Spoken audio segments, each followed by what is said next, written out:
Bermain dalam dua leg, kedua pelatih tidak menerapkan taktik yang riskan pada laga ini. Lalu taktik apa yang membuat Shin Tae-yong buntu saat lawan Singapura? Apa juga evaluasi untuk Shin Tae-yong dan bagaimana prediksi taktik di leg kedua?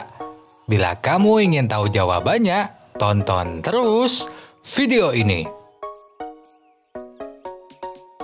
Berkaca dari kemenangan saat lawan Filipina, Tatsuma Yoshida kembali gunakan formasi 3 bek tengah. Jantung pertahanan tetap dipercayakan pada trio Safwan, Irfan, dan Julfahmi. Di lini tengah tetap dikomandoi sang kapten Haris Harun. Sementara di depan, Irfan Fandi diduetkan dengan Faris Ramli. Sama dengan Yoshida, Shin Tae-yong pun gunakan formasi 3 bek tengah. Kini posisi 3 bek tengah dipercayakan pada Dewangga, Fahrudin, dan Rizky Ridho. Sementara di tengah, Rahmat Irianto kembali diduetkan dengan Kambuaya. Untuk di depan, Ezra disadangkan.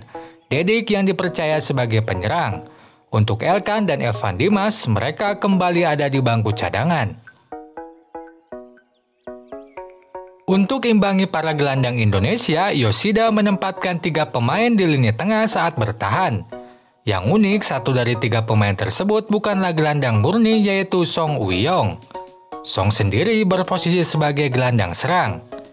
Itu dilakukan Yoshida karena saat menyerang, Singapura mengubah posisi menjadi 3-4-3. Song akan sejajar dengan Faris Ramli di depan dan membentuk formasi 3 penyerang. Yoshida melakukan itu karena ingin memaksimalkan kecepatan dan kemampuan dribble dari kedua pemain tersebut. Hal itu pun didukung dengan permainan Irfan Fandi yang bermain lebih dalam sebagai target man. Harapannya, Irfan akan menarik salah satu bek tengah mengikutinya, sehingga ruang di kanan maupun di kiri lebih luas untuk Song dan Faris. Sebagai contoh, lihatlah gambar ini. Ketiganya berposisi sejajar saat Singapura menyerang. Hasilnya sangat efektif. Song dan Faris berhasil menyulitkan pertahanan Indonesia. Mereka sampai dilanggar 8 kali, Song dilanggar 4 kali, dan Faris 4 kali. Itu menandakan bahwa kecepatan dan dribble keduanya sulit diantisipasi bek Indonesia. Misalnya pada cuplikan ini, Song bisa melewati Elkan dan Dewangga sebelum dihentikan Rahmat Irianto.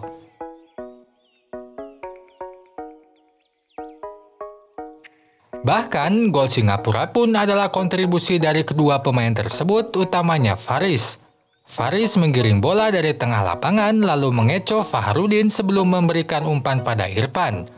Irfan pun berhasil mengonversinya menjadi gol. Cukup mengejutkan saat Shin Tae-yong kembali mainkan 3 bek tengah lawan Singapura. Meskipun begitu, formasi 3 bek tengah ini hanya berlaku saat bertahan. Saat build up dan menyerang, Dewangga akan bermain lebih ke tengah berduet dengan Rahmat Irianto, sehingga formasi menjadi 4-2-3-1. Misalnya pada gambar ini, Rahmat dan Dewangga melakukan build up di tengah lapangan.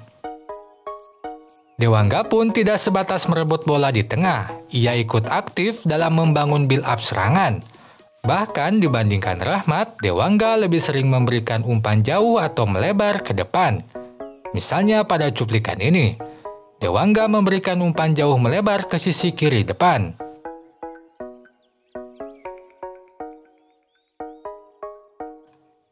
Kemudian untuk wingback, Asnawi dan Pratama bermain eksplosif untuk membantu serangan. Keduanya sering maju ke depan untuk bekerja sama dengan Witan dan Irfan Jaya.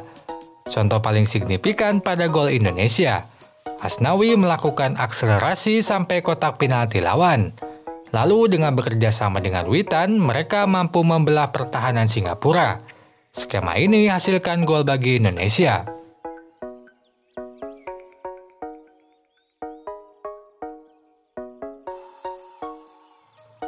Persoalan Indonesia pada laga ini terletak pada penyerang tunggalnya. Baik Dedik atau Ezra tak mampu berkontribusi saat menyerang. Mereka tak mampu menjadi pembuka ruang atau menciptakan peluang untuk diri sendiri. Tercatat tak sekalipun Dedik maupun Ezra terlibat dalam menciptakan peluang atau menghasilkan peluang. Mereka nol besar pada laga ini. Sebagai penyerang, tak ada satupun tendangan atau peluang yang mereka ciptakan. Di leg kedua, ada dua hal yang harus Shin Tae-yong pikirkan. Pertama, bagaimana lini depan bisa kembali bergairah. Kebuntuan Dedik dan Ezra di leg 1 menjadi alasan yang membuat seretnya peluang Indonesia. Untuk itu, opsi membangku cadangkan keduanya di leg kedua dan menggantinya dengan pemain lain bisa dilakukan. Apalagi dengan sudah bergabungnya Egy Maulana dan penampilan yang lebih baik yang ditunjukkan oleh Hani Sagara. Keduanya bisa menjadi opsi pengganti Dedik atau Ezra. Pilihan kedua dengan kembali menempatkan Witan di belakang penyerang seperti saat lawan Malaysia, sehingga Ezra tak terlalu terisolasi sendirian oleh bek-bek lawan. Saat lawan Malaysia, dalam posisi itu, Witan bisa menjadi nyawa serangan Indonesia. Ia bisa memerankan tugas sebagai mesin umpan. Setidaknya yang paling signifikan, 4 umpannya bisa menjadi peluang bagi Indonesia. Misalnya pada cuplikan ini, umpan Witan di laga Malaysia hampir menjadi gol kelima oleh Evan Dimas.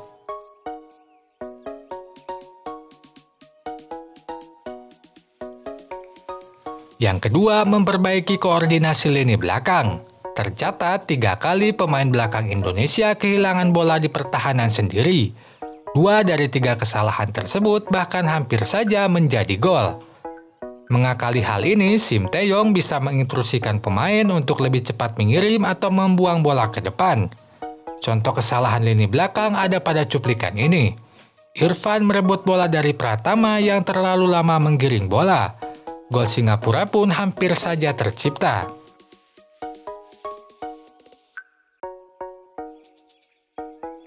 Opsi kedua tetap bermain dengan cara yang sama tetapi memainkan gelandang kreatif yang memiliki visi dan kontrol bola yang baik seperti Evan Dimas.